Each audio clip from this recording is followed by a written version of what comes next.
This is Optimal Startup Daily, episode 736. College is a story. Tell a better one. And no degree is the new degree. Both by Isaac Morehouse of isaacmorehouse.com. And I am Dan. I'm your host here, and welcome. This is where I read to you from some great blogs on entrepreneurship every single day. And today, as you might have guessed from the title, I've got two posts for you from Isaac. They're a little bit shorter, so we're going to combine them into one episode. And let's get right to it now as we optimize your life. College is a story. Tell a better one. By Isaac Morehouse of isaacmorehouse.com. I've watched hundreds of young people launch incredible careers in top jobs at top companies, making great money and loving what they do. I've seen them move to cities they love, build a life of meaning and independence, and become total rock stars in their field. They've done this with no college degree, many times winning jobs that quote-unquote require one, and going on to hire and manage indebted, degreed peers who are 4 to 5 years behind them in the professional world and struggling. Despite this success and self-actualization, there is one area they struggle with for the first few years, sometimes longer: explaining themselves to their family.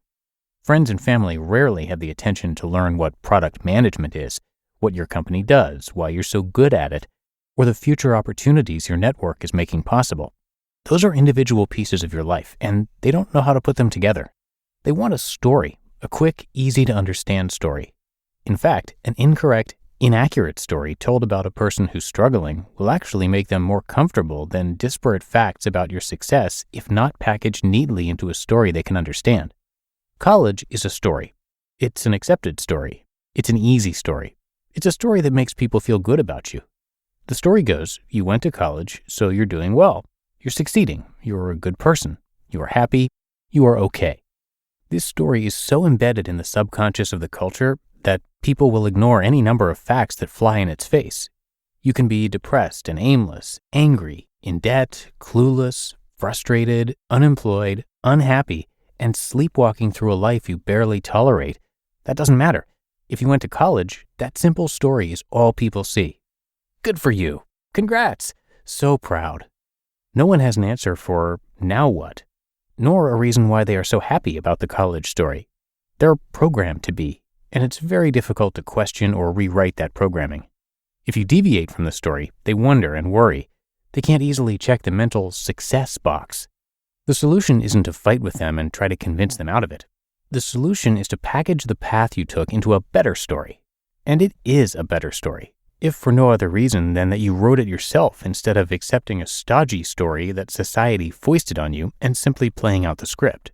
Your story is uniquely you, full of purpose, adventure, challenges overcome, battles won, confidence gained, and successes earned. It's not always easy to package your path into a neat, easily digestible story, but the process will not only help others, it will help you see things and appreciate your own life more. Instead of, I'm not going to college, heard as, I have no story, try, I'm going into an apprenticeship. Or, I went to the pros straight out of high school like Kobe Bryant and LeBron James. Or, I'm doing an elite boot camp to fast-track me into a startup. Or, I've crafted an intensive curriculum to go directly into what I want to do. If you can label or name your story something quick and catchy, it helps. But at the very least, put together a basic pitch that conveys you are not merely opting out of the dominant story, you are actively creating a better one. Oh, and even if you went to college, you'd better start building a better story. Your parents may be satisfied with it, but the college story doesn't do much for you on the job market these days. If your degree is the most interesting thing about you, you're going to struggle even if your mom is proud. Go start writing a great story and learning how to tell it. No degree is the new degree, by Isaac Morehouse of isaacmorehouse.com. Would you rather hire someone who ran a marathon or had a college degree? I remember when I saw the question posed on LinkedIn. It got hundreds of responses, almost all of whom said they'd pick the marathoner.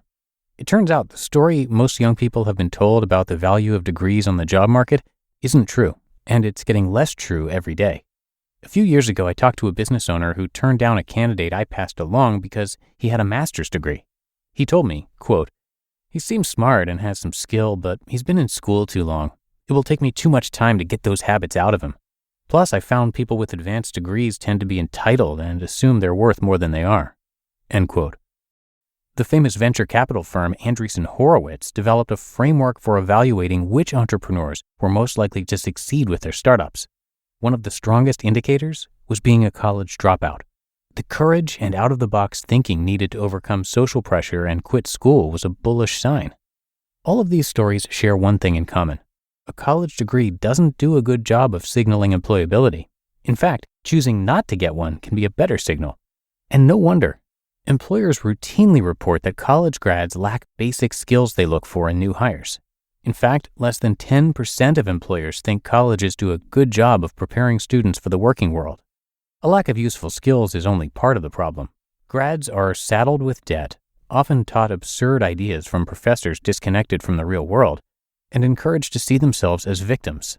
Add to that binge drinking and increasingly draconian policies around health and politically correct speech, and campuses have become a place to pick up bad habits and bad ideas. Employers want to know you can create value. BA Communications on a resume doesn't convey much, but guess what does? A good opt-out or dropout story. I have seen hundreds of young people with no degree and no experience get jobs that said a bachelor's and 2 to 3 years of experience were required. They won these jobs because they showed something more valuable than a few static bullets on a resume. They explained why they chose not to go to college, and that they did an apprenticeship, internship, self-guided study program, or project instead. Employers love it. They get excited. Instead of someone simply taking the path of least resistance and muddling through college because their parents paid for it, they see individuals willing to forge their own way, think clearly about costs and benefits, and take initiative. That's why college alternative programs often boast placement rates of 90% or better immediately upon graduation, while just 40% of university students have jobs within 3 months after graduation. Young people who prioritize real-world experience, self-directed learning, and creating an interesting life for themselves are increasingly sought after over those who do the normal college thing. What began as a counter-signal for startup founders and high-tech jobs is spreading to more and more roles as hiring managers discover the best traits are better correlated with opt-outs than the college-educated. The most dynamic companies need to see more than the same piece of paper everyone else has. It's not that college is too good for many young people.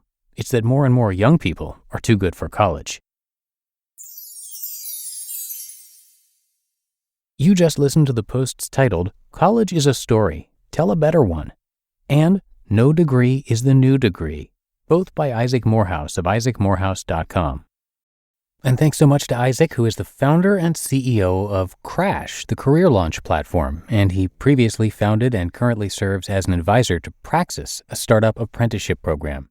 And when he's not with his wife and kids or building his company, he can be found playing guitars, reading, writing, getting angry watching sports teams from his home state of Michigan, or enjoying the beach. Isaac has a ton of great content on his site, so please do come and check it out at isaacmorehouse.com. And he's also got a podcast called Office Hours, which covers life and career advice. So come check that out as well. But that should do it for today's episode. I thank you for being here for number 736, and hope you have a great rest of your day. And I'll be back here with you tomorrow, where your optimal life awaits.